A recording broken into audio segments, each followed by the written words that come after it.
بارش مسلسل جاری ہے، بلکہ کل دن سے، اور رات بھر یہ تذبذب رہا کہ میدان میں عید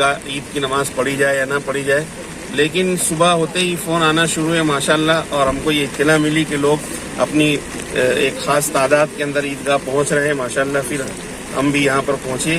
اور بارش کے اندر عید کی نماز ہوئی۔ بہت بہت قابل مبارکباد ہے یہاں پر جو عید الاضحیٰ کی نماز ادا کرنے کے لیے آئے ہیں۔ اللہ تعالیٰ سب کو بہت قبول فرمائے، اور پیغام یہی ہے، یہ عید الاضحیٰ جو ہے یہ ایک تہوار ایسا ہے کہ یہ مکمل طور پر یکجہتی کو ثابت کرتا ہے،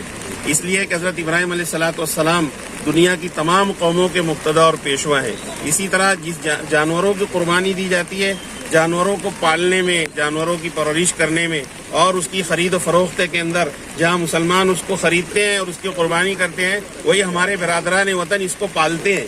اور اس کو پال کر کے اس کو بازار میں لا کر کے بیچتے ہیں۔ گویا کہ یہ تہوار ہمیں یکجہتی کی یاد دلاتا ہے اور یکجہتی کا ایک پیغام دیتا ہے۔ ہم یہاں سے یہی پیغام دینا چاہتے ہیں کہ پورے ملک کے اندر لوگ امن و امان کے ساتھ رہیں، مل جل کر رہیں، بھائی چارے کے ساتھ رہیں، ایک دوسرے کی تکلیفوں کا احساس کر کے رہیں، اور جو نفرتیں پھیلائی جا رہی ہے،